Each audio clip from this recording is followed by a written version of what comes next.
Hi guys, welcome back to the Big Sew Along. I'm Ginny and today is Friday, so this is an episode of Friday Sews, which is good because Friday Sews is about talking about sewing and other things in life, and I have not had a lot of time to do much sewing, so this will mostly be about other things in life. Let's see. First of all, I wanted to say that regarding our, let's start with this. Regarding our slow wardrobe draft, we had a lot of interest in that, so that's great. We're going to try to draft the, I think it's called the Linen Love dress, the basic slow wardrobe dress. But I didn't do that for this week because I just have not had time. So I'm working on that for next week, and hopefully we'll have it towards the end of next week.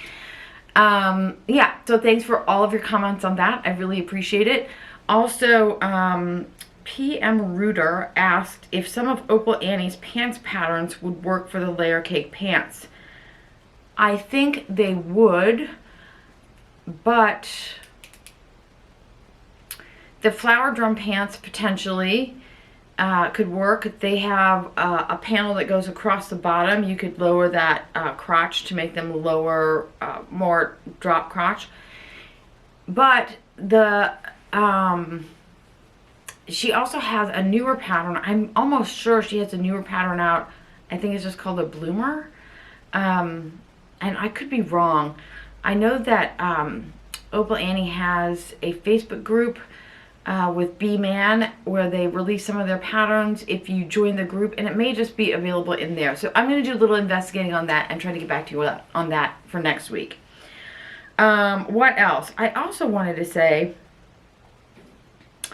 Diane Ericson very kindly left us a message on our Frida Sew Along from the week before last. So I wanted to tell you what she said because it was really interesting. She says, "Hi Ginny Sew Along fans. Good catch on how the sleeve gets installed. I often place my sleeve seam at the back of the arm instead of under the arm on my patterns because it adds ease and comfort to the garment. This change in placement brings the bias grain diagonally across the back of the arm, giving the wearer more movement. It is also a nice design feature with a striped fabric, bringing diagonal lines up the back of the sleeve to meet the straight grain edge on top of the sleeve. Happy sewing, Diane." So I thought that was really interesting, the reason that she does that.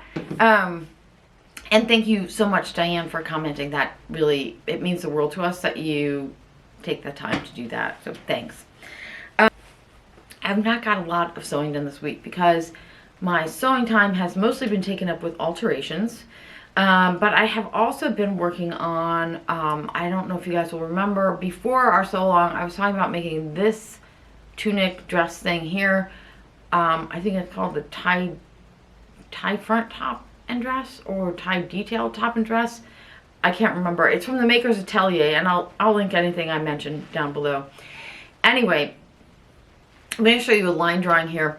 I had this all together and sewn up. I'm using this fabric. You guys might remember we were talking about what to use this fabric for, and I decided to use that dress, or to make that dress. So this dress has, you can see in the picture, it has a little tie right here, and underneath the tie is like a little space that hits right here, so the tie like covers it, kind of covers it. Well, I had my dress completely done. I had the sleeves in, I had everything finished, completely enclosed yoke. I was ready to hem this, or put the elastic in the sleeves and hem the dress, and I tried it on, and I felt like the space between those two ties was just too wide, and I didn't like it. So I thought I could unpick part of the tie and sew it down further, and I tried to do that, and it was a disaster. When I did that, I ended up with a bunch of wrinkles on the dress part. Really unhappy about that. And then I thought I'll just take it apart and put it back the way it was. And I just was having all kinds of trouble getting it to go back together. So you can see from this, which is one of my sleeves, I completely dismantled the entire thing. except for the back and the back yoke. Yeah. So I'm now in the process of putting it all back together. I had to take it apart so that I could get into, open up the yoke, the front yoke completely, so I can replace the front edges into the front yoke and sew it down. Anyways, I tried to do it without taking it apart, and I just had zero success. So that and alterations, that's been all of my sewing. Sorry, let's just mute this guy. That's been all of my sewing this week. However, I do have a couple of knitted things to show you guys. Sometimes you like that.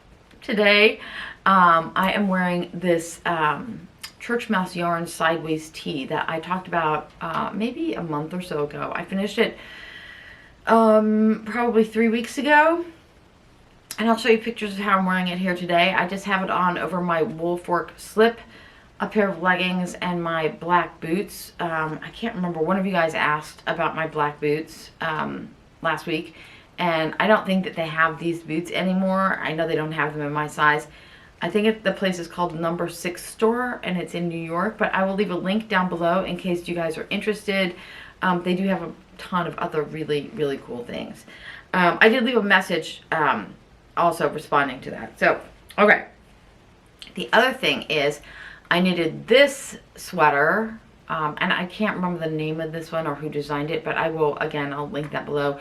I knitted this sweater last, like, winter, like late winter, early spring, and I kind of put it down to work on my needlepoint project for a while. So then I picked it up again, I don't know, end of summer, and finished it. So this is the first time I've worn it, was yesterday, and I'm wearing it here over my Tina Gibbons Portia tunic and a pair of Tina Gibbons pants, which I think those are the Zelda pants. I don't wear a lot of browns, but I really love this sweater, and I like it with the brown pants. So that's what that is.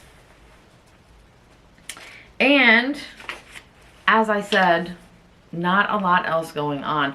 I do have a really super pretty picture of my tree in my backyard. I wanted to share with you guys because I think it's so beautiful. This amazing like red color. This tree was like yellow and green until about 10 days ago, and then all of a sudden it just turned this beautiful red color all of a sudden.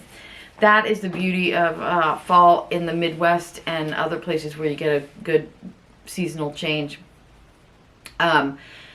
Today, however, this is, you know, what day is it? It's October 21st, and it's snowing. So, which I know you guys know this because I say it probably every year. I love snow. I love winter. It's my favorite season. But October 21st seems a little early for snow. Anyways, that is it from me this week, you guys. I will get to work on our slow wardrobe draft, and I will get back to you hopefully next week with that. Until then, I hope you all have a wonderful week and happy sewing.